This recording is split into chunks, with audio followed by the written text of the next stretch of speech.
안녕하세요. 달빛 야화입니다.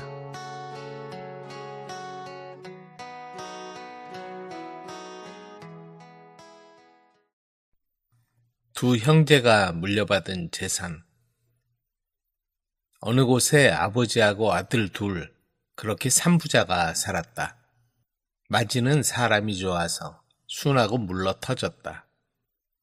어느 날 이웃집 할머니와 아주머니가 이들 집 앞을 지나다가 이야기를 나누었다. 저 집 큰아들은 마음씨가 곱고 착해. 누구한테나 친절하고 순해서 마을 사람들 모두 좋아하지. 그럼요, 정말 효자예요.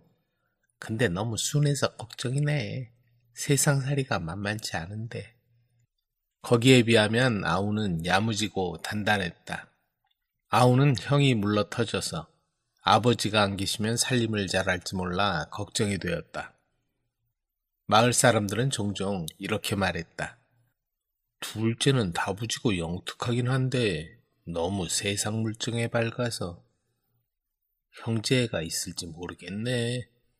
특히 아버지가 돌아가시면 어찌 될지. 세월이 흘러 아버지가 세상을 떠나고 장례를 치르는 도중이었다. 동네 사람들도 모여 있는데 그 자리에서 형제간의 싸움이 벌어졌다. 그것도 민망하게 재산 싸움이었다. 둘째가 형에게 다가가 낮은 목소리로 말했다. 형님, 저 앞에 있는 논 한마지기 아버지가 계실 때 나를 준다고 했으니 내가 가져야겠소. 형은 놀라서 아우를 쳐다보았다. 지금 그게 할 소리냐? 상중이다. 장례를 치르고 얘기해도 안 늦으니 참아라. 그러나 둘째는 차갑게 대답했다. 사람은 뒷강 갈 때 다르고 올 때 다릅니다. 이를 지켜보던 마을 어른이 한숨을 쉬었다. 아이고 저런, 아직 장례도 안 치렀는데 벌써 재산 싸움이니. 이럭저럭 장례는 치렀지만 아우는 형한테도 이웃에게도 눈밖에 나고 말았다. 고작 논 한마직이 남은 것을 다 독차지한 못된 인간으로 낙인이 찍힌 것이다. 마을 어귀에서 두 사람이 이야기를 나누었다. 들었어? 기어이 둘째가 논 한마직이 다 가져갔대. 그래? 세상에, 아버지 장례 때부터 그러더니 참 못된 녀석이야. 순한 형은 남의 집 문간방 신세가 되고 독한 아우는 그 돈으로 큰 방죽을 만들어서 물고기를 길렀는데 돈벌이가 잘 되어서 땅도 사고 기와집에서 떵떵거리면서 잘 살았다. 1년이 흘러 아버지 기일이 돌아왔다. 살림이 궁핍한 형이 아버지 제사에 쓰려고 작은 집에 물고기 한 마리를 달라고 아들을 보냈다. 형의 아들이 숙부의 집 앞에서 머뭇거리다 말했다. 숙부님, 아버지가 할아버지 제사상에 올릴 물고기 한 마리만 주시라고 했어요. 아우가 차갑게 대답했다. 돈 가져왔느냐? 아이는 놀라서 말을 더듬었다. 네? 아버지가 돈이 없으셔서. 돈 없으면 물고기도 없다. 장사는 장사야. 돈 가지고 다시 오거라. 문을 닫는 소리가 냉정하게 들렸다. 그 광경을 본 마을 사람들은 혀를 찼다.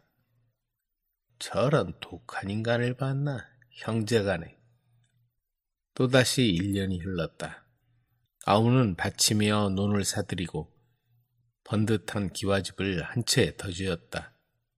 물론 세간도 그 집에 그득그득 채웠다. 장터에서 사람들이 모여 수군거렸다. 작은 댁을 하나 들어앉힐 모양이구먼. 그러게, 바치며 논을 사들이고 기와집도 한 채 더 지었대. 각시 하나 더 얻을 모양이지? 무슨 잔치하려고 저리 돈을 쓰나? 진짜 각시 하나 보는가 보다. 못된 놈 같으니.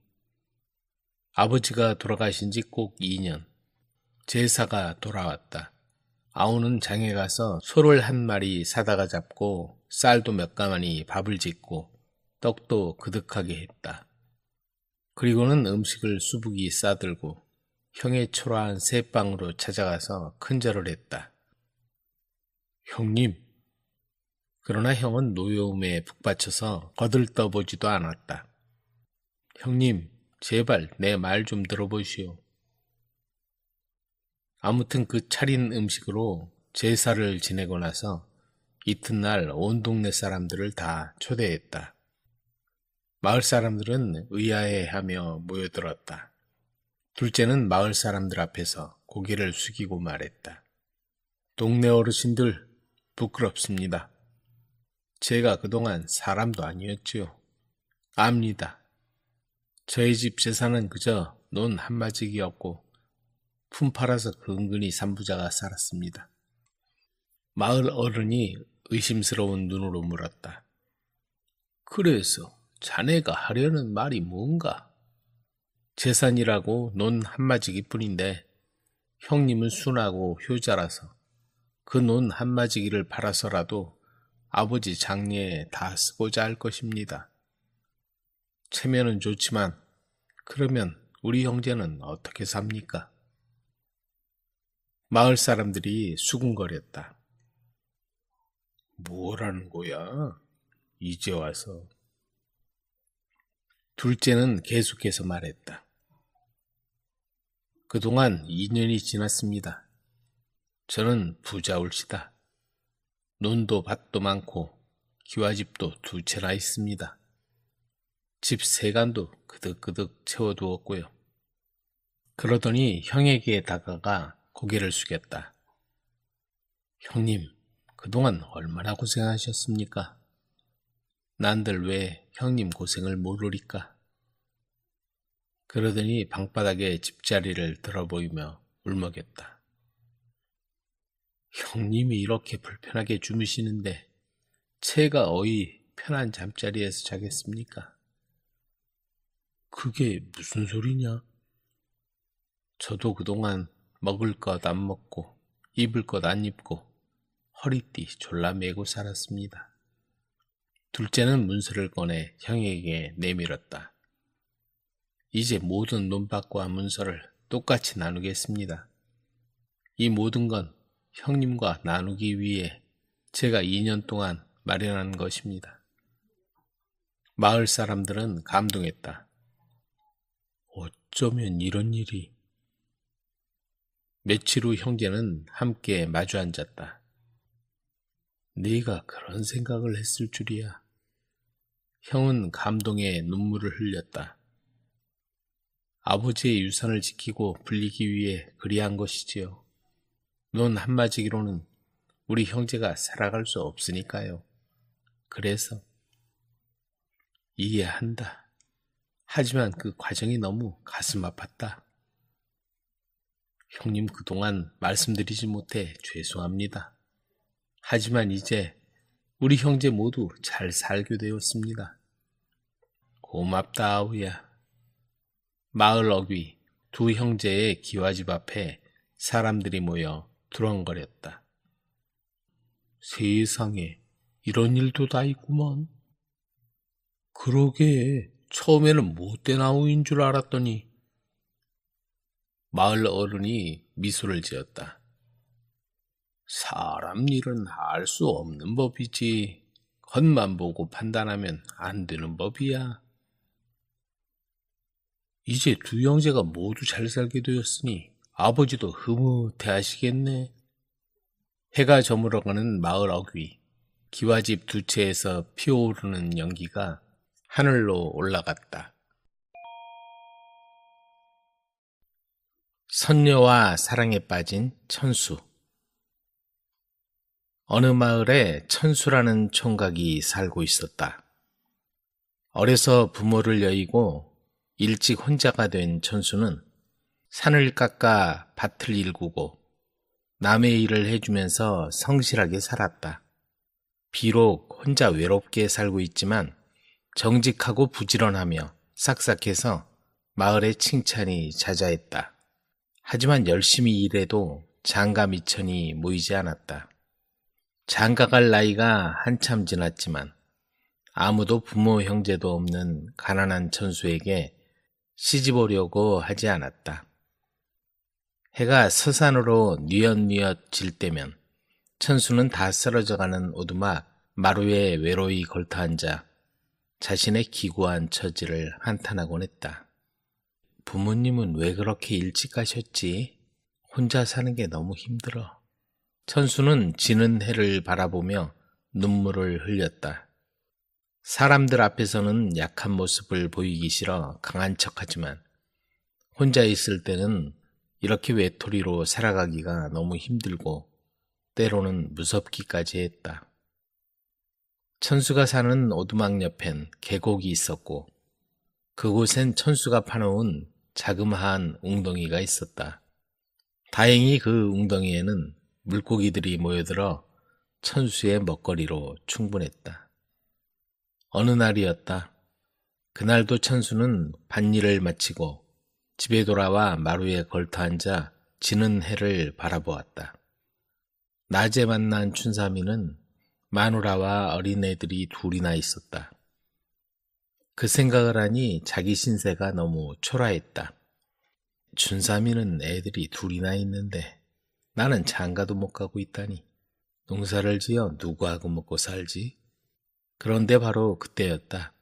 누군가 천수의 옆에서 대답하는 것처럼 나하고 살면 돼요 하는 여자 목소리가 들려왔다.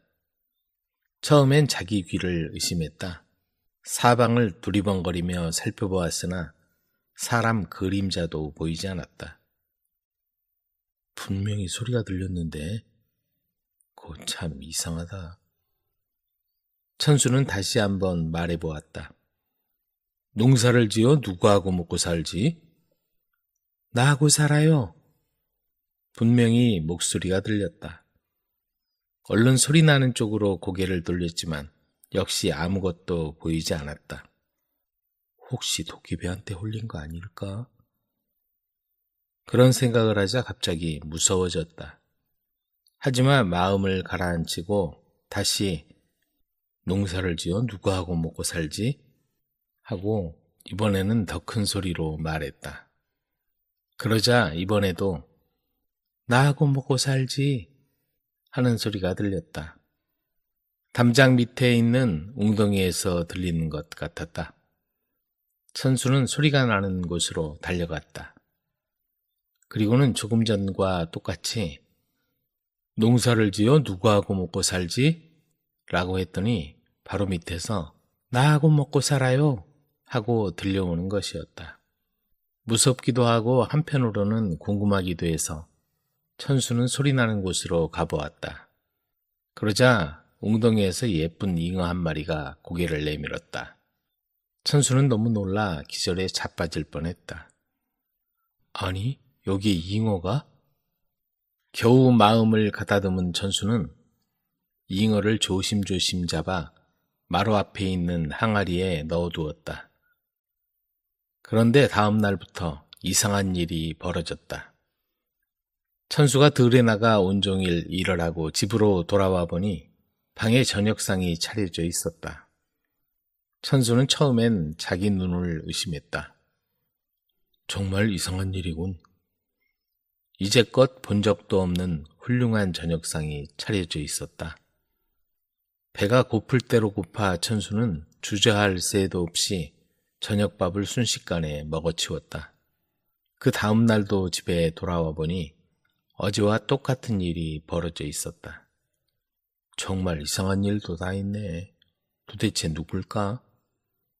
천수는 저녁밥을 뚝딱 먹어치운 후 잠자리에 누워 곰곰이 생각했다. 그래, 그렇게 하면 되겠군. 좋은 생각이 떠오른 듯 천수는 입가에 미소를 짓더니 곧바로 잠이 들어버렸다. 다음날 천수는 일찍 집에 와서 집 앞 숲속에 숨어서 집안을 살폈다. 해가 서산으로 뉘엿뉘엿 질 무렵이었다. 갑자기 잉어를 넣어둔 항아리에서 예쁜 여인이 사뿐히 나오더니 부엌으로 들어가 밥을 짓기 시작했다. 천수는 숨을 죽이고 지켜보았다. 마침내 저녁 준비를 마친 여인이 다시 항아리 안으로 들어가려고 했다. 그때 천수가 달려가 여인의 옷소매를 잡았다. 대체 누구길래 날마다 와서 저녁을 지어놓는 거요? 전 하늘나라에 사는 선녀랍니다. 인간 세상에 와서 당신하고 살고 싶어 내려왔지요. 앞으로 한 달만 있으면 사람으로 변할 수 있으니 그때까지만 기다려주세요. 그 말을 들은 천수는 너무 놀라 한동안 멍하니 서 있었다. 기다리고 말고요. 그런데 저보다 나은 사람들이 많은데 왜 저하고 살려고 내려온 거죠? 그동안 쭉 지켜봤지요. 성실하고 정직해서 분명히 행복하게 살 것 같아 당신을 선택했답니다. 천수는 붙잡고 있던 팔을 얼른 놓았다. 알았소. 당신을 위한 일이라면 나도 뭐든지 다 하겠소. 부탁할 일이 있으면 하시오. 저를 이렇게 반겨주시니 고맙습니다. 아무한테도 얘기하지 마시고 한 달만 기다려주시면 됩니다. 오늘은 갈 시간이 다 됐어요. 그러더니 눈 깜짝할 사이에 항아리 안으로 사라져버렸다. 천수가 항아리 안을 들여다보니 잉어밖에 보이지 않았다. 천수는 어안이 벙벙했다. 내가 꿈을 꾼 건가? 순식간에 일어난 일이라서 멍하게 서 있던 천수가 다시 한번 항아리 안을 들여다보았지만 잉어밖에 없었다. 그래, 꿈은 아니야.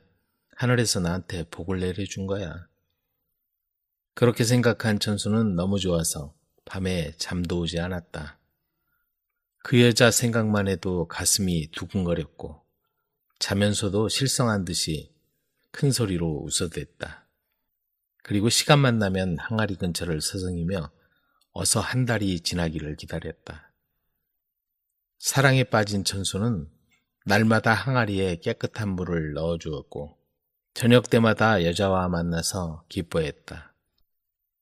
하루하루 지날수록 가슴이 더 뜨거워지고 그녀와 만날 생각에 일이 손에 잡히지 않는 적도 많았다. 사랑이라는 게 이런 걸까? 처음 느껴보는 감정을 주체할 수 없었다. 한 달째 되는 날, 여인은 지금까지보다 더 예쁜 모습을 하고 천수 앞에 나타났다. 약속한 기일이 모두 차서 완전한 사람이 되었어요. 이제 당신과 나는 부부가 되었군요. 천수가 여인을 꼭 껴안고 말했다. 그들은 하루하루가 행복했다.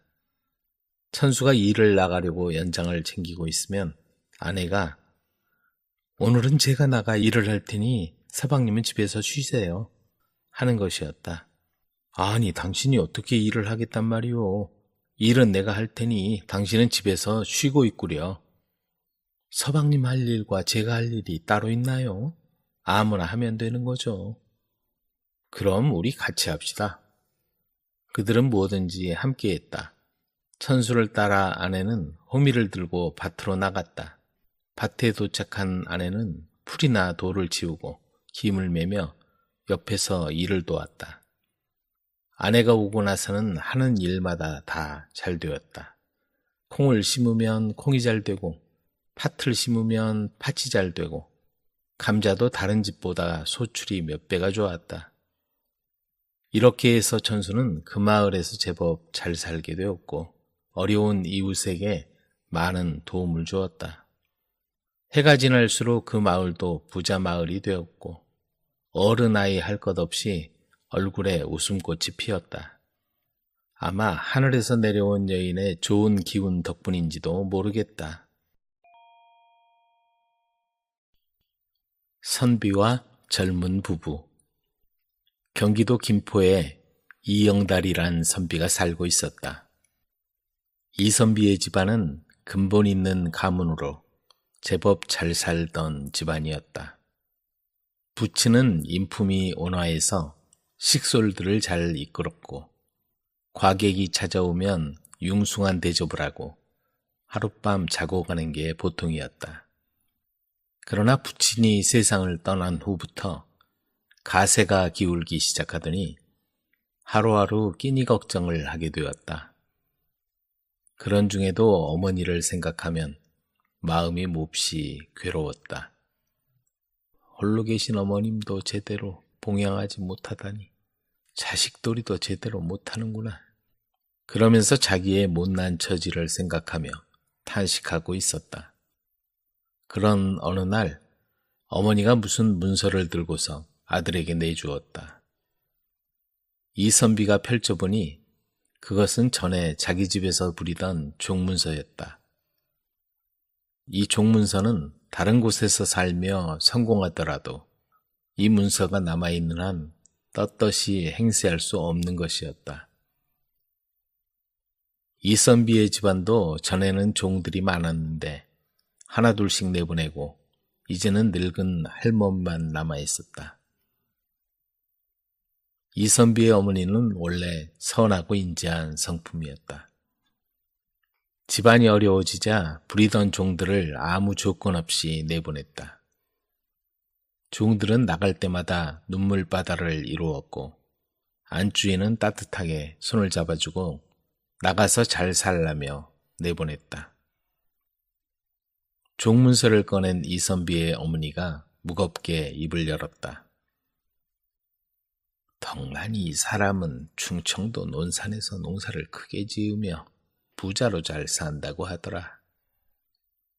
앞으로 행세를 하려면 이 종문서를 없애야 할 테니 이걸 없애는 대가로 도움을 준다면 그것도 잘된 일 아니겠느냐? 아무리 어렵더라도 구차한 말은 하고 싶지 않지만 이걸 가지고 한번 내려가 봐라. 하지만 뭔가 바라는 눈치는 보이지 말거라.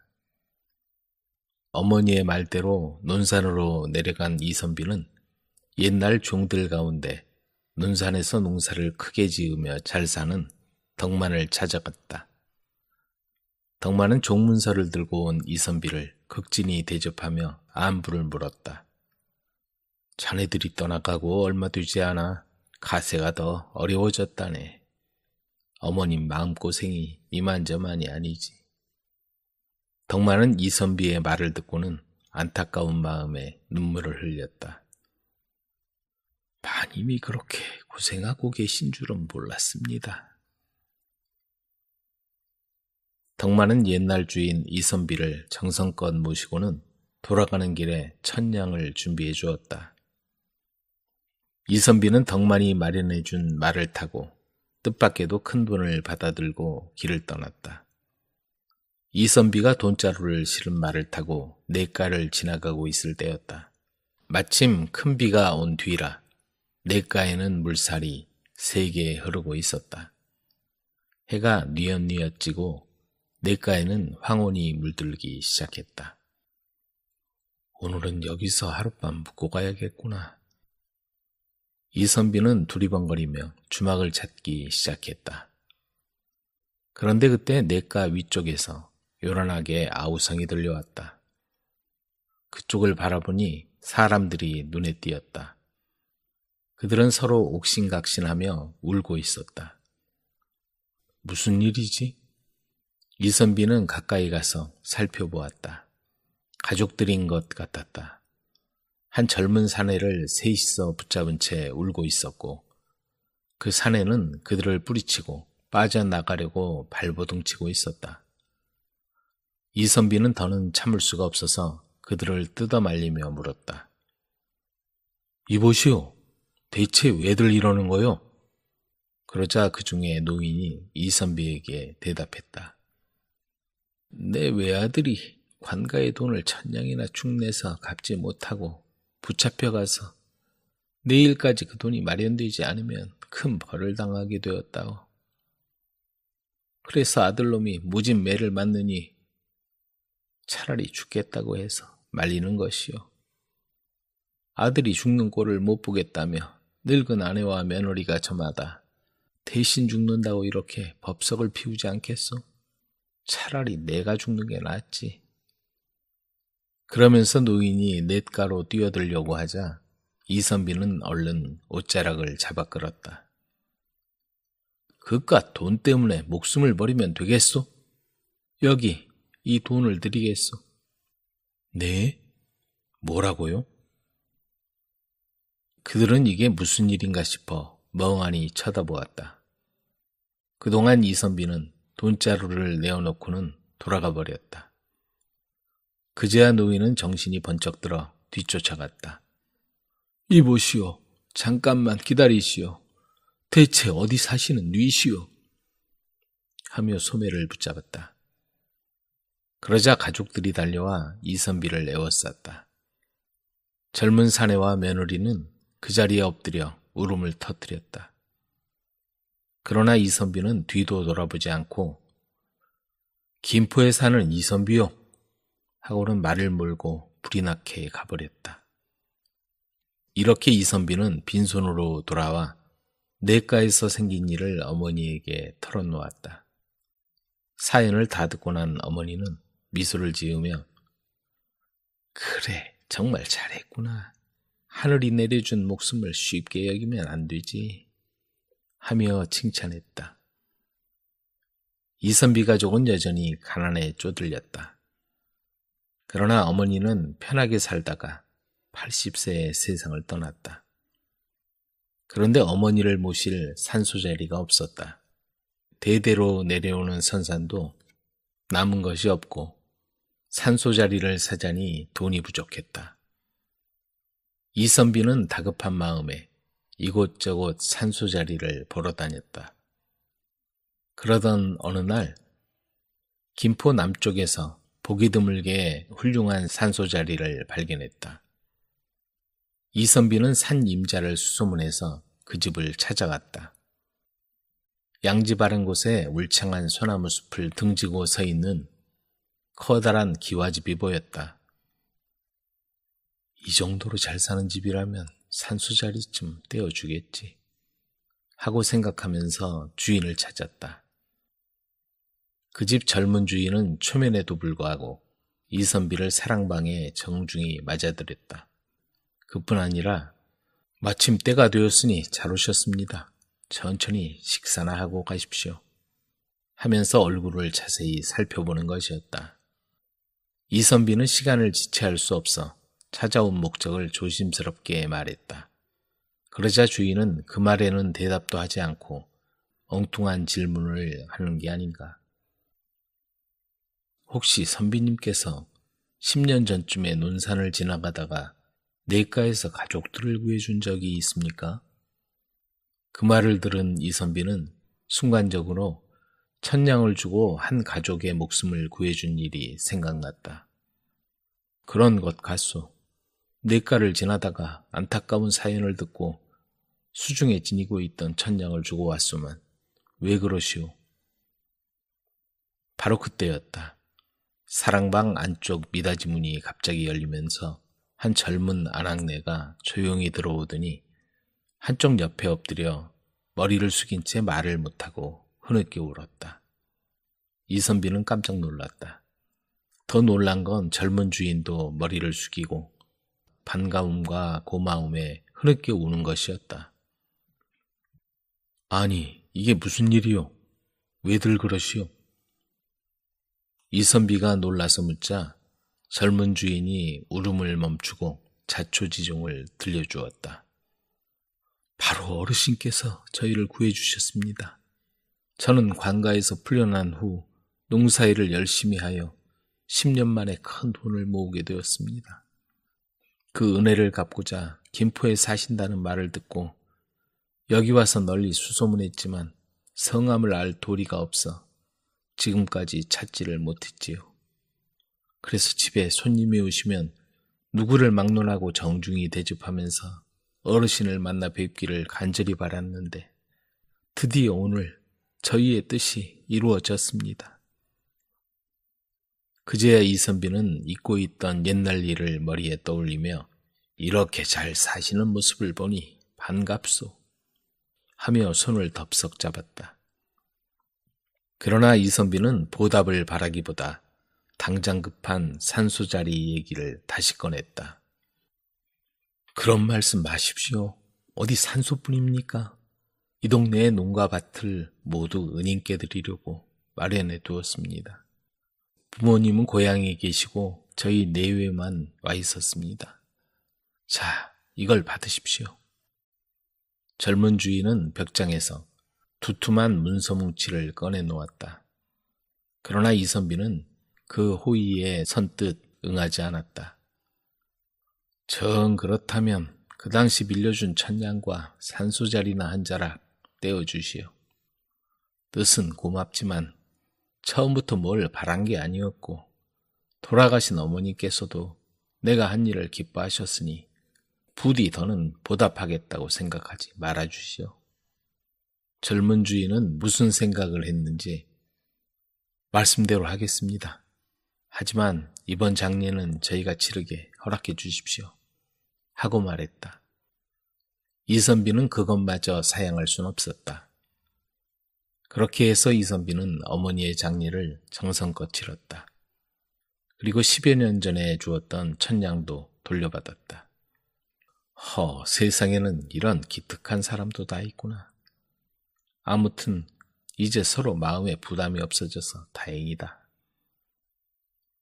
이선비는 마음이 뿌듯했다. 며칠 후 젊은 내외는 논산으로 돌아가 버렸다. 그 소식을 알리러 온 하인의 손에 편지 한 통이 들려 있었다.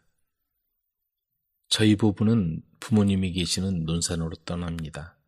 은인께서 아무리 사양하셔도 저희는 원래 생각대로 전답과 가옥 그리고 종문서를 은인 앞으로 해두고 가오니 외람되다 마시고 저희 마음을 편히 하여 주십시오. 이선비는 당장 사람을 논산으로 보내 사양 의사를 밝혔다. 그러나 이제는 자기들 소유가 아니니 알아서 하라며 사람을 돌려보냈다. 그리고는 한마디 덧붙였다. 만약 이런 일로 또다시 찾아오면 종적을 감추겠습니다. 이선비는 그 말에 생각을 바꾸고 마음을 받기로 했다. 여러 해가 지난 후 이선비가 논산으로 가서 그 집을 찾아갔더니 젊은 부부는 버선발로 뛰어나와 그를 맞이했다. 그들은 서로 얼싸안고 기뻐했다. 그리고 오랜만에 서로의 회포를 풀었다. 항마을 총각과 욕심쟁이 의원. 학이 많이 모여 산다고 하여 항마을이라 부르는 마을에 착한 나무꾼 총각이 살고 있었다. 부모님을 일찍 여의고 홀로 살고 있는 총각은 그날도 어김없이 산에서 나무를 하고 내려오는 길이었다. 그런데 동네 아이들이 모여 무엇인가 들여다보며 떠들어대고 있었다. 무엇 때문에 그러는 거냐? 돌시기가 나무에 올라가 둥지에서 알을 꺼내왔어요. 총각이 보니 아이의 손에 부화할 무렵에 학의 알이 들려 있었다. 함부로 만지면 안 돼. 도로 가져다 놔라. 총각의 말에도 아이는 막무가내로 알을 들고 달아났다. 나도 한번 만져보자. 아이들이 돌시계의 뒤를 따라갔다. 그런데 그 순간 그만 달아나던 돌시계의 손에서 알이 떨어져 바닥에 뒹굴었다.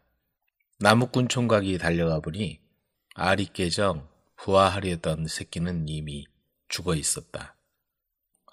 불쌍하게도. 총각은 아이들을 꾸짖고 나서 죽은 새끼를 둥지 속에 넣어주었다. 내려오는 길에 돌아보니 어미학이 둥지로 돌아와서 죽은 새끼를 보았는지 날개를 퍼덕이며 안타깝게 울부짖는 소리가 들려왔다. 다음 날 나무꾼 총각이 산에 오르다가 학 둥지를 올려다보니 둥지에서 새끼 학 2마리가 고개를 내밀고 있었다. 남은 알은 한 개뿐이었는데? 죽은 새끼를 둥지에 넣어줄 때 알이 1개 더 있었는데 새끼 학이 2마리라서 총각은 이상한 생각이 들었다. 죽은 새끼가 살아나기라도 했나? 총각은 궁금해서 그냥 지나칠 수가 없었다. 둥지가 있는 나무에 올라가 보니 틀림없이 새끼 학이 2마리였다. 그런데 둥지 안에 영롱한 빛을 띤 주먹만한 돌이 한 개 있었다. 이게 무슨 돌이지? 그냥 돌이니 가져가도 되겠지. 나무꾼 총각은 돌을 꺼내 품에 품었다. 그리고 집에 돌아와 소중한 보물이라도 되는 양 머리맡에 모셔두었다. 며칠 후 나무꾼 총각은 산에서 사고를 당했다. 이끼 낀 바위를 딛다가 그만 미끄러져 버린 것이다. 상처를 싸매고 간신히 절뚝거리며 집으로 돌아온 총각은 그날 밤 심하게 앓았다. 치료할 약도 변변치 않아 상처가 나으려면 오랜 시간이 걸릴 판이었다. 하지만 무엇보다 그동안 먹고 살 일이 걱정이었다. 간신히 잠이 든 총각은 아침에 눈을 뜨고는 깜짝 놀랐다. 어떻게 된 거지? 다 나았네? 다친 상처가 자고 일어나니 깨끗이 나아 있던 것이다. 총각은 하계둥지에서 본 새끼 2마리를 떠올리고는 머리맡에 둔 돌에 눈길이 갔다. 혹시 저 돌이 죽은 새끼도 살리고 내 상처도 치료해준 신비한 능력이 있는 거 아닐까? 가까이에서 다시 들여다보니 돌에서 이상한 기운이 나오는 듯이 느껴졌다. 총각은 그 돌을 소중하게 싸서 장롱 깊숙이 보관해 두었다. 그런데 그 마을 박진사의 외동딸이 원인 모를 병에 걸려 유용하다는 의원이면 의원, 약이란 약은 다 써봤지만 아무 소용이 없었다. 평소에도 흠모하던 나무꾼 총각은 돌의 힘을 빌려보자는 생각이 들어 돌을 품에 넣고 박진사 집을 찾아갔다. 네가 무슨 수로 내 딸의 병을 고쳐? 어르신 한 번만 맡겨주십시오. 그래요, 영감. 혹시 고칠지 누가 압니까요? 한번 맡겨보세요. 간곡하게 부탁하는 총각의 모습에 진사 부인이 거들었다. 참, 그 대신 내 말이 조금이라도 헛소리라면 네 목숨은 없는 걸로 알아라. 박진사는 엄포를 놓으며 마지못해 허락했다. 그래, 어떻게 하면 되겠느냐? 아가씨 방에서 하룻밤 머물며 치료하도록 해주십시오. 뭐? 처녀 방에서 하룻밤을? 박진사는 난감한 표정을 지었다. 그렇게 해요. 고치기만 한다면 뭔들 못하겠어요. 이번에도 부인이 한마디 거들었다. 총각은 누워있는 딸의 방으로 들어가 품에서 돌을 꺼내 아가씨의 머리맡에 놓았다. 병약해져 있기는 하지만 누워있는 박진사 딸의 모습은 마치 하늘에서 내려온 선녀 같았다. 정말 아름답구나. 내 상처를 치료한 것이 사실이라면 아가씨의 병도 나을 수 있을 거야. 만약에 그렇지 못해도 오늘 아가씨와 함께 있는 것만으로도 바랄 게 없어. 그런데 정말 기적 같은 일이 일어났다. 아침에 눈을 뜬 박진사의 딸은 얼굴에 발그레 재혈색이 돌아 일어나 앉았다. 내 딸을 살려주었구나. 그래, 무엇을 바라느냐? 박진사가 기뻐하며 총각에게 물었다. 바라는 건 아무것도 없습니다. 다만 아가씨를 제 아내로 주십시오. 뭐? 내 딸을? 그럽시다, 영감. 이미 하룻밤을 같이 보내지 않았소. 아버지, 저도 저 사람과 혼인하겠어요. 딸도 생명의 은인인 총각에게 시집 가겠다고 하는 거였다. 그렇게 나무꾼 총각은 어여쁜 처녀를 색시로 맞게 되었다. 이후로도 총각은 그 신비한 돌로 많은 사람의 병을 치료해 주었다. 그 소문이 온 마을에 퍼지자 박진사 딸의 병을 치료하러 왔던 한 못된 의원이 그 얘기를 들었다. 하계둥지에서 가져온 돌로 병을 낫게 했단 말이지. 말로만 듣던 환운석이라는 게 틀림없어. 그것만 손에 넣으면 큰 돈을 벌 수 있겠어. 못된 의원은 병을 치료해 주어 친분이 있는 날쌘 도둑에게 부탁을 했다. 그 돌만 훔쳐내 오면 1,000냥을 주지. 도둑이 생각했다. 다른 사람 병을 고쳐주는 돌보다는 나한텐 돈이 더 좋지. 그리고는 돌을 훔쳐서 욕심쟁이 의원에게 가져다 주었다. 이제 난 못 고치는 병이 없는 천하의 명의가 된 거야. 못된 의원은 돌을 받아들고 이리저리 살펴보았다. 그런데 돌이 군데군데 얼룩져 있는 게 아닌가. 깨끗하게 광이 나도록 닦아야겠다. 그런 돌을 깨끗이 닦고 윤이 나도록 문질렀다. 됐다. 이제 모든 병을 고치는 천하의 명의라고 간판을 내걸자. 못된 의원은 간판을 내걸고는 자신만만하게 손님을 받았다. 걱정하지 마시오. 나한테 맡기시오. 의원은 큰 소리를 치고는 큰 돈을 요구했다. 병만 낫게 해주면 달라는 대로 주겠소.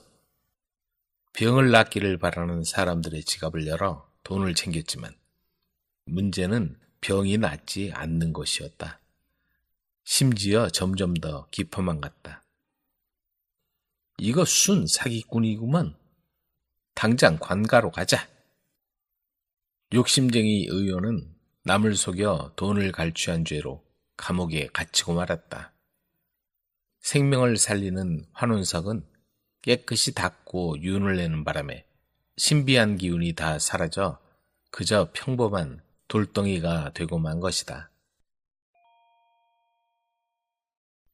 집안을 구한 구박덩어리 며느리. 산 좋고 물 맑은 상주에 부유하고 인품이 좋은 임진사가 살고 있었다. 그는 나눠주기를 좋아하고 찾아오는 객이 있으면 대접하기를 마다치 않았다. 그런데 부족할 것 없는 그에게 어쩐 일인지 나이 40이 넘도록 자녀가 없었다. 남들이 아들, 딸 시집 장가를 드린다는 소리가 들릴 때마다 임진사 내외는 시름만 깊어갔다. 언제부턴가 지인들의 자식 혼례잔치도 참석을 꺼리게 되고 말았다. 그러던 어느 날 한 과객이 임진사 집을 지나다가 후한 대접을 받았다. 그는 임진사와 이런저런 세상 돌아가는 얘기를 하다가 임진사의 얼굴에 근심이 서려 있는 것을 보고 물었다. 지인사님, 무슨 걱정거리라도 있습니까? 실은 제가 변변하지 못하여 아직 자식이 없습니다 그려. 과객은 아직 후사가 없다는 임진사의 말을 듣더니 잠시 후 입을 열었다. 선산이 어디에 있습니까? 바로 집 뒤에 있소이다. 소인이 풍수에 관해 좀 아는데 한번 보여주십시오. 그래서 임진사는 과객에게 선친의 묘를 보여주었다. 선영을 뵈니 후사가 없는 이유를 알 것 같습니다. 자리가 좋지 않단 말이오. 명당이기는 하나 후사를 맡고 있지요. 그러더니 그곳에서 조금 떨어진 자리를 가리켰다. 이 자리로 옮기도록 하십시오. 그 얘기를 듣고 임진사가 반문했다. 내 나이 이미 40이 넘었고 아내 역시 그러한데 선영을 옮긴다고 자식을 얻을 수 있겠소? 그러자 과객이 확신에 찬 표정으로 이러는 것이었다. 그리하시면 틀림없이 후사를 볼 것입니다. 과객이 떠난 후 임진사는 한동안 고민을 했다. 그러다가 내 생전의 대를 잊지 못하면 그런 불효가 어디 있겠는가 하는 생각에 과객이 일러준 곳으로 선친의 묘를 옮겼다. 그런데 얼마 후 기적 같은 일이 일어났다. 부인에게 태기가 있더니 마침내 독자를 얻은 것이다. 쥐면 날아갈까, 불면 꺼질까, 금지 옥엽으로 귀하게 키운 아들이 막 걸음마를 뛸 무렵 그 과객이 다시 찾아왔다. 일러주신 말씀대로 아들을 얻게 되었어. 그러자 과객은 아이의 사주를 물어보고는 임진사에게 아이가 장성하면 제가 혼처를 정하도록 허락해 주십시오. 하는 게 아닌가. 임진사는 외람되다고 생각했으나 아들을 얻게 해준 은인의 말이니 따르지 않을 수가 없었다. 아들이 장성하여 18세에 이르자 과객이 찾아왔다. 혼처를 알아보겠다고 드린 말씀을 기억하시는지요? 잊을 리가 있겠소.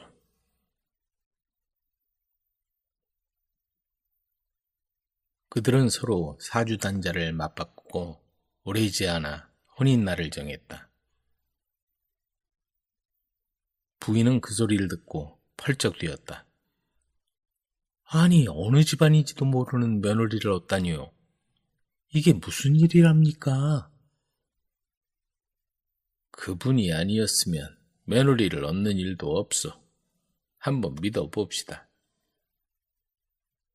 임진사는 태길에 맞추어 아들과 일행을 이끌고 과객과 길을 떠났다. 그런데 점점 굽이굽이 깊은 산골로 들어가는 것이었다. 어디로 가는 거요? 조금만 더 가시면 됩니다. 한참 후 숨이 턱에 차도록 산길을 올라 도착해보니 다 쓰러져가는 초가집에 노인이 나와 기다리고 있는데 그가 바로 사돈될 사람이었다. 아니, 여기란 말이요? 그러합니다. 임진사는 분통을 터뜨렸다. 하지만 과객은 조금도 거리낌이 없었다. 어쩔 수 없이 혼례가 진행되었지만 문제는 신부였다. 신부복도 제대로 갖추지 못한 처녀는 차림새가 말이 아니었다. 하지만 처녀의 눈은 총기가 있어 보였고 얼굴은 이목구비가 또렷하고 예쁘장했다. 그럭저럭 혼례가 치러지자 신부 아버지가 말했다. 보시다시피 신혼방을 차릴 만한 형편이 못 되니 곧장 시댁으로 가는 게 좋겠습니다. 그래서 그 길로 신부를 데리고 일행들은 임진사 집으로 돌아왔다. 아니, 이런 경우가 어디 있답니까? 하나뿐인 자식이 이런 집안과 사돈을 맺다니. 부인은 며느리의 차림새를 보고 말문이 막혔다. 그리고 사사건건 멸시하고 박대를 하자 식솔들도 하나같이 신부를 업신여겼다. 넌 그런 것도 배우지 못했니? 앞으로는 괜히 나서지 마라. 양반집 예절을 모른다고 시어머니 구박이 하루가 멀다고 이어졌지만 신부는 단 한 번도 언짢아 하거나 안색을 붉힌 적이 없었다. 그런데 이상한 건 누가 알려주지 않아도 세상 돌아가는 일을 다 알고 있는 것이었다. 달이 가고 해가 바뀌어 구박덩어리 며느리가 그럭저럭 살림을 익혀나가게 되자 어느 날 이진사 부부가 아들 내외를 불렀다. 우린 이제 나이가 들었으니 이제부터 너희가 집안을 꾸려나가야 한다. 부인은 며느리에게 곳간 열쇠를 맡기면서도 걱정이 많았다. 그런데 며느리는 조금도 사양치 않고 살림을 맡더니 그동안 업신여기던 식솔들을 보란듯이 다스리기 시작했다. 며느리의 생각대로 일을 해나가면 잘못되는 법이 없었다. 살림을 맡은 뒤로 가세가 점점 불어나니 그 뒤로는 모두 며느리 말이라면 따르지 않는 이가 없었다. 어느 날 며느리가 시부모에게 말하기를 이제부터 일가 친척이나 친구를 불러 잔치를 베풀어 즐겁게 지내시옵소서 하는 것이었다. 그날 이후로 임진사 집에선 하루가 멀다고 잔치가 벌어졌다. 일가 친척은 물론이고 사돈의 팔촌에 이르기까지 임진사 집 잔치에 안 가본 사람이 없었다. 그렇게 3, 4년을 거듭하니 그 많던 가산도 다 탕진하고 눈밭도 다 팔아먹고 이제 빚마저 지게 되어 사는 집도 내놓아야 할 형편이었다. 네 말만 믿고 잔치만 벌이다가 이 모양이 되고 말았구나. 이제 어디서 산단 말이냐? 그러자 며느리가 조용히 말을 꺼냈다. 제 친정집이 비어 있으니 당분간 그곳으로 가서 살도록 하시지요. 그래서 이진사와 부인, 아들 내외는 남은 식솔 서너 명을 데리고 깊은 산골 초가집에서 살아갔다. 처음엔 불편하기 이를 데 없었으나 지내다 보니 점점 좋아지는 것이었다. 먹을 것이 사방에 지천으로 널려 있었고 욕심을 내려놓으니 걱정거리도 사라졌다. 공기 좋고 물 맑은 산골에서 어느덧 몇 년의 세월이 흘러갔다. 그러던 어느 날 며느리가 모두 모인 자리에서 말을 꺼냈다. 이제 고향으로 돌아갈 때가 온 것 같아요. 그러더니 예전에 농가 밭을 팔아 마련한 돈을 꺼내놓았다. 탕진한 줄 알았던 집안 재산이었다. 그런데 고향에 돌아와 보니 살던 집은 불에 타 흔적 없이 사라지고 없었다. 마을마저 폐허로 변하고 많은 사람이 이미 이 세상 사람이 아니었다. 그동안 나라에 큰 전쟁이 일어나 온통 쑥대밭이 되고 만 것이다. 단지 임진사의 식구들만 그 사실을 모르고 딴 세상에 살고 있었다. 산속에 사는 동안 세상이 많이 변했구나. 임진사의 식구들은 며느리의 성견지명에 모두 놀라움을 금치 못했다. 며느리는 가져온 돈으로 새집을 짓고 농가밭을 마련하고 가세를 다시 일으켰다. 임진사는 생전에 과객이 꼭 한번 찾아오기를 학수고대했지만 2번 다시 볼 수 없었다. 그 과객은 누굴까? 조상님이 우리를 지켜준 게 아닐까? 임진사는 며느리를 어떤 날을 떠올리며 잔잔한 미소를 지었다. 허서방과 천버덩 이야기. 푸른 산자락 아래 작은 마을, 넓은 논밭이 평화롭게 펼쳐진 곳에 호총각이 살고 있었다. 30살이 되도록 장가를 못 간 그는 마을 사람들 사이에서 늘 화제가 됐다. 호총각은 얼굴도 멀쩡하고 일도 잘한다는데 왜 장가를 안 갔을까? 안 간 게 아니라 못 간 거라지. 30이면 너무 늦었어. 조상님들이 통곡하시겠네. 마을 사람들은 그를 볼 때마다 한마디씩 했지만 허시총각은 개의치 않았다. 그는 새벽마다 논밭으로 나가 부지런히 일하며 성실하게 살았다. 모두 그를 보고 부지런하고 싹싹하다고 칭찬을 아끼지 않았다. 그러나 정작 장가 얘기만 나오면 고개를 절레절레 흔들었다. 우리 같은 가난한 집안에 누가 시집을 오겠소? 사실 그가 장가를 가지 못한 데는 이유가 있었다.